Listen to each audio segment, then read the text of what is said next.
নমস্কাৰ, আপোনালোকক পুনৰবাৰ স্বাগতম জনাইছোঁ। আজি আমি আলোচনা কৰিম সাপ্তাহিক ৰাশিফলৰ বিষয়ে। অৰ্থাৎ 13 মে'ৰ পৰা 19 মে'লৈকে এই সপ্তাহটোত আমাৰ দ্বাদশ ৰাশিৰ কি শুভ ফল আছে, কি অশুভ ফল আছে, লগতে যদি কিবা অশুভ আছে, কি প্ৰতিকাৰ কৰিলে আমাৰ সপ্তাহটো খুব ভালদৰে পাৰ হ'ব, সেই সময় আজি আমি আলোচনা কৰিম। আমাৰ দ্বাদশ ৰাশিৰ প্ৰথম ৰাশিটো হৈছে মেষ ৰাশিৰ। মেষ ৰাশিৰ মানুহৰ এই সপ্তাহটোত বিশেষভাৱে সফলতা লাভৰ যোগ আছে। তেওঁলোকৰ কৰ্মভাগ্যৰ বিশেষ শুভ পৰিৱৰ্তন হ'ব। ঘৰত মাংগলিক কাৰ্য অনুষ্ঠান হ'ব। মান সন্মান প্ৰতিষ্ঠাৰ লগতে নতুন দ্ৰব্য, নতুন বস্ত্ৰ নাইবা ভূ সম্পত্তি লাভৰ বিশেষ শুভ আছে। যিসকল বিবাহ প্ৰাৰ্থী আছে তেওঁলোকৰ বিবাহৰ যোগাযোগ সূচায়।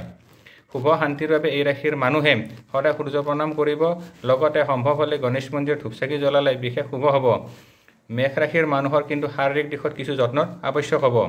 এতিয়া আহিল আমাৰ পৰৱৰ্তী ৰাশি বৃষ ৰাশি। বৃষ ৰাশিৰ মানুহৰ এই সপ্তাহটো তেওঁলোকৰ ভাগ্যৰ বিশেষ শুভ পৰিৱৰ্তন হ'ব।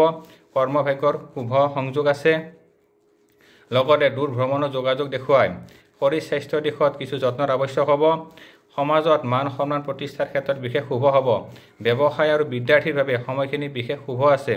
এই ৰাশিৰ মানুহে শুভ শান্তিৰ বাবে তেওঁলোকে গণেশ মন্দিৰত ধূপচাকি জ্বলাব। লগতে হনুমান চালিচা পাঠ কৰিব পাৰিলে বিশেষ শুভ হ'ব। ধাৰণীয় ৰং আহিব নীলা ৰং। এতিয়া আহিল আমাৰ পৰৱৰ্তী ৰাশি মিথুন ৰাশি। মিথুন ৰাশিৰ মানুহৰ এই সপ্তাহটোত তেওঁলোকৰ কৰ্মভাগ্যত বিশেষ সতৰ্কতা হৈ চলাটো আৱশ্যক। কৰ্মভাগ্যত কিছু অসুবিধা থাকিব, গতিকে তেওঁলোকে বিশেষ সাৱধান থকাটো উচিত। ভ্ৰমণৰ যোগাযোগ দেখুৱায়।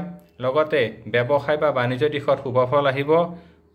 যিসকল ব্যক্তিৰ টকা পইচা ক'ৰবাত পাবলগীয়া আছিলে তেওঁলোকে প্ৰাপ্তিৰ যোগটো সূচায়। কিন্তু তেওঁলোকে মাজে সময়ে চৰ্দি কফজনিত ৰোগত ভুগিব পাৰে, গতিকে স্বাস্থ্যজনিত কিছু সমস্যা থাকিব। শুভ শান্তিৰ বাবে এই ৰাশিৰ মানুহে শিৱ মন্দিৰ ধূপচাকি জ্বলালে বিশেষ শুভ হ'ব। লগতে দুখীয়া মানুহক যদি ফল মিঠাই দান কৰিব পাৰে তেতিয়া বিশেষ শুভ হ'ব। এতিয়া আহিল আমাৰ পৰৱৰ্তী ৰাশি কৰ্কট ৰাশি। কৰ্কট ৰাশিৰ মানুহৰ এই সপ্তাহটোত বিশেষ শুভ ফল দেখুৱায়। তেওঁলোকৰ স্বাস্থ্যৰ উন্নতি হ'ব। ভ্ৰমণৰ যোগাযোগ দেখুৱাই। ঘৰত মাংগলিক কৰ্ম অনুষ্ঠান হ'ব। সন্তানৰ ক্ষেত্ৰত বিশেষ শুভ হ'ব। লগতে এই ৰাশিৰ মানুহৰ এই সপ্তাহটোৰ ভিতৰত আৰ্থিক দিশত বিশেষ শুভ ফল দেখুৱায়। এই ৰাশিৰ মানুহে শুভ শান্তিৰ বাবে শিৱ মন্দিৰ ধূপচাকি জ্বলালে বিশেষ শুভ হ'ব। লগতে বেলগছত সদায় পানী ঢালিলে, লগতে সূৰ্য প্ৰণাম কৰিলে তেওঁলোকৰ ভাগ্যৰ বিশেষ শুভ পৰিৱৰ্তন হ'ব। এতিয়া আহিলে আমাৰ পৰৱৰ্তী ৰাশি সিংহ ৰাশি। সিংহ ৰাশিৰ মানুহৰ এই সপ্তাহটোত ক্ষেত্ৰত তেওঁলোকৰ শৰীৰ স্বাস্থ্য পূৰ্বৰ তুলনাত উন্নতি আছে। ৰোগ প্ৰতিৰোধ ক্ষমতাটো বাঢ়িব। সমাজত মান সন্মান প্ৰতিষ্ঠা লাভৰ যোগ দেখুৱায়। কিন্তু তেওঁলোকৰ ওচৰ চুবুৰীয়া বা ঘৰৰ মানুহৰ লগত অকণমান মনোমালিন্য হ'ব পাৰে। পতি পত্নীৰ মাজত কিছু মনোমালিন্য হ'ব পাৰে, গতিকে সেই দিশত কিছু যত্নৰ আৱশ্যক হ'ব। ভ্ৰমণৰ যোগ দেখুৱায়। নতুন কৰ্মভাগ্যৰ শুভ পৰিৱৰ্তন হ'ব। এই ৰাশিৰ মানুহে এই সপ্তাহটো যদি হনুমান চালিচা পাঠ কৰে বা হনুমান মন্দিৰ ধূপচাকি জ্বলায় তেতিয়াহ'লে তেওঁলোকৰ বিশেষ শুভ পৰিৱৰ্তন হ'ব। সদায় সূৰ্য প্ৰণাম কৰিব। সম্ভৱ হ'লে হালধীয়া আৰু সেউজীয়া ৰং ধাৰণ কৰিলে বিশেষ উন্নতি। এতিয়া আহিল আমাৰ পৰৱৰ্তী ৰাশি কন্যা ৰাশি। কন্যা ৰাশিৰ মানুহৰ এই সপ্তাহটোৰ অৰ্থাৎ শেষৰ ফালে বিশেষ শুভ পৰিৱৰ্তন হ'ব। তেওঁলোকৰ সৌভাগ্য উদয়ৰ ৰাস্তা খোল খাই যাব। লগতে যিখিনি তেওঁলোকৰ হ'বলগীয়া বা পাবলগীয়া বস্তু আছিলে সেইখিনি প্ৰাপ্তিৰ যোগ দেখুৱায়। সৰু সুৰা ভ্ৰমণৰ যোগ আছে।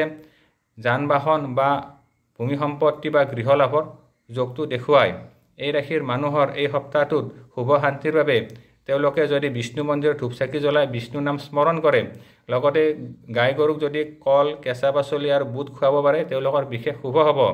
এই ৰাশিৰ মানুহৰ ধাৰণীয় ৰং আহিব বগা ৰং। এতিয়া আহিলে আমাৰ পৰৱৰ্তী ৰাশি তুলা ৰাশি। তুলা ৰাশিৰ সাপ্তাহিক ৰাশিফলৰ ভিতৰত এই সপ্তাহটোত তেওঁলোকৰ বিভিন্ন ক্ষেত্ৰৰ পৰা শুভ হ'ব। নতুন গৃহ লাভ বা যান বাহনৰ ক্ষেত্ৰত বিশেষ শুভ হ'ব। লগতে ঘৰত মাংগলিক কৰ্ম দেখুৱাই। বিবাহ প্ৰাৰ্থীৰ বিবাহৰ যোগাযোগ সূচায়। লগতে এই ৰাশিৰ মানুহৰ কৰ্মভাগ্যৰ বিশেষ পৰিৱৰ্তন হ'ব। প্ৰমোশ্যন বা আৰ্থিক দিশত বিশেষ উন্নতি হ'ব। কিন্তু এই ৰাশিৰ মানুহৰ স্বাস্থ্যজনিত পীড়া কিছুমান থাকিব। কমৰৰ বিষ বা ভৰি হাতৰ কিছুমান বিষজনিত ৰোগত কষ্ট পাব পাৰে। শুভ শান্তিৰ বাবে এই ৰাশিৰ মানুহে গা ধোৱা পানীত যদি কেঁচা হালধিৰ ৰস মিহলাই গা ধুৱে তেতিয়াহ'লে বিশেষ শুভ হ'ব। লগতে মা কালী মন্দিৰৰ ধূপচাকি জ্বলালে বিশেষ শুভ হ'ব। এতিয়া আহিল আমাৰ পৰৱৰ্তী ৰাশি বৃশ্চিক ৰাশি। বৃশ্চিক ৰাশিৰ মানুহৰ এই সপ্তাহটোত আৰম্ভণিতে কিছু শুভ হ'ব, কিন্তু সপ্তাহটোৰ শেষৰ ফালে তেওঁলোকে শাৰীৰিক দিশত কিছু অসুবিধা পাব। কৰ্মভাগ্যত বিশেষ শুভ পৰিৱৰ্তন হ'ব। লগতে সৰু সুৰা ভ্ৰমণৰ যোগাযোগ দেখুৱায় কৰ্মৰ ক্ষেত্ৰত অৰ্থাৎ কৰ্মচাৰীৰ লগত কিছু অসুবিধা হ'ব পাৰে গতিকে কৰ্মক্ষেত্ৰত বিশেষ চাই চিতি চলাটো উচিত এই সপ্তাহটোত এই ৰাশিৰ মানুহে টকা পইচাৰ ক্ষেত্ৰত বিশেষ সাৱধান হোৱাটো উচিত শুভ শান্তিৰ বাবে এই ৰাশিৰ মানুহে গণেশ মন্দিৰত ধূপ চাকি জ্বলালে বিশেষ শুভ হ'ব নাইবা সৰু বালকক যদি লাড্ডু বা বস্ত্ৰ দান কৰে তেতিয়াহ'লে বিশেষ শুভ হ'ব সদায় সূৰ্য প্ৰণাম কৰিব ধাৰণীয় ৰং আহিব ৰঙা এতিয়া আহিলে আমাৰ পৰৱৰ্তী ৰাশি ধনু ৰাশিৰ মানুহৰ এই সপ্তাহটোৰ আৰম্ভণিতে তেওঁলোকে বিভিন্ন দিশৰ পৰা সফলতা লাভৰ যোগাযোগ দেখুৱায় ব্যৱসায় বা বিদ্যাৰ্থীৰ ক্ষেত্ৰত বিশেষ শুভ হ'ব যিসকল বিদ্যাৰ্থীয়ে বাহিৰত পঢ়াৰ কাৰণে যোগাযোগ কৰিছে তেওঁলোকৰ মনৰ আশা পূৰ্ণ হ'ব কিন্তু সপ্তাহটোৰ শেষৰ ফালে এই ৰাশিৰ মানুহৰ আৰ্থিক দিশত কিছু সমস্যা থাকিব বা হঠাৎ অৰ্থ ব্যয়ৰ যোগটো দেখুৱায় গতিকে সেই দিশত কিছু যত্নৰ আৱশ্যক হ'ব লগতে ঘৰুৱা ক্ষেত্ৰত কিছু অশান্তিত বা বাধা দেখুৱায় শুভ শান্তিৰ বাবে এই ৰাশিৰ মানুহে ঘৰত নিয়মিত ৰূপত যদি কৰ্পূৰ জ্বলাব পাৰে বিশেষ শুভ হয় লগতে বিষ্ণু মন্দিৰত না নিজ ঘৰতে বিষ্ণু নামত ধূপ চাকি জ্বলালে তেওঁলোকৰ বিশেষ শুভ হ'ব শুভ শান্তিৰ বাবে এই ৰাশিৰ মানুহে সূৰ্য প্ৰণাম কৰিব লগতে বিষ্ণুৰ নাম স্মৰণ কৰি বা বিষ্ণুৰ যদি 108টা নাম স্মৰণ কৰিব পাৰে তেতিয়াহ'লে বিশেষ শুভ হ'ব ধাৰণীয় ৰং আহিব হালধীয়া ৰং এতিয়া আহিলে আমাৰ পৰৱৰ্তী ৰাশি মকৰ ৰাশিৰ মানুহৰ এই সপ্তাহটো তেওঁলোকৰ চেষ্টাৰ ক্ষেত্ৰত যথেষ্ট সফলতা লাভ কৰিবলৈ সক্ষম হ'ব অকণমান এলাহ ভাৱটো থাকিব গতিকে এলাহ ভাৱ ত্যাগ কৰি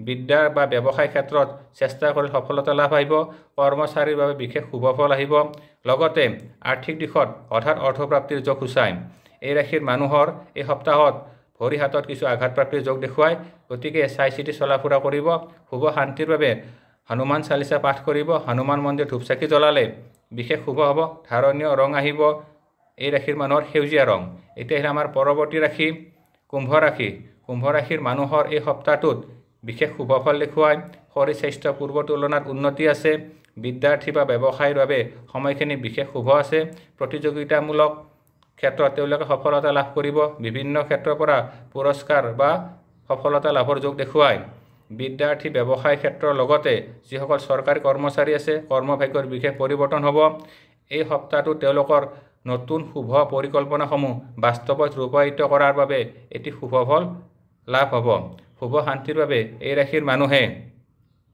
মা কালী মন্দিৰত ধূপ চাকি জ্বলাব পাৰিলে বিশেষ শুভ হয় লগতে গাই গৰুক যদি কেঁচা ফল বা বুট খুৱাব পাৰে বিশেষ শুভ হ'ব এতিয়া আমাৰ পৰৱৰ্তী আৰু অন্তিম ৰাশি এইটো হৈছে মীন ৰাশিৰ মানুহৰ এই সপ্তাহটোৰ শেষৰ ফালৰ পৰা বিশেষ উন্নতি আছে তেওঁলোকৰ চেষ্টা ভাগ্যৰ উন্নতি আছে নতুন গৃহ বা যান বাহন লাভৰ যোগ দেখুৱায় ব্যৱসায় বা বিদ্যাৰ্থীৰ বাবে সময়খিনি বিশেষ শুভ আছে লগতে সৰু সুৰা ভ্ৰমণৰ যোগ দেখুৱায় এই ৰাশিৰ মানুহৰ মান সন্মান প্ৰতিষ্ঠা লাভৰ এটি সুযোগ তেওঁলোকে লাভ কৰিব বিভিন্ন দিশৰ পৰা আৰ্থিক দিশ লগতে মানসিক ক্ষেত্ৰত পূৰ্বৰ তুলনাত উন্নতি আছে শৰীৰ স্বাস্থ্য পূৰ্বৰ তুলনাত উন্নতি হ'ব লগতে কিন্তু কিছু গুপ্ত শত্ৰুৰ পৰা কিছু সাৱধান থকাটো উচিত অৰ্থাৎ তেওঁলোকৰ মানে মিত্ৰ হৈ শত্ৰু হোৱাৰ সম্ভাৱনা থাকে গতিকে এই সপ্তাহটোত মানুহৰ ক্ষেত্ৰত বিশেষ বিশ্বাস নকৰিব চাই চিতি চলিলে আগবাঢ়িব গা ধোৱা পানীখিনি যদি অকণমান কেঁচা গাখীৰ মিহলাই গা ধুৱে সমস্ত বাধা দূৰ হ'ব শুভ শান্তিৰ বাবে শিৱ মন্দিৰত ধূপ চাকি জ্বলাই তুলসী গছ বা বেলগছত পানী ঢালিলে বিশেষ শুভ হ'ব ধাৰণীয় ৰং আহিব ৰঙা আৰু হালধীয়া ৰং আজিলৈ ইমানে পৰৱৰ্তী সময়ত পুনৰ লগ পাম ধন্যবাদ ওম নমঃ শিৱায়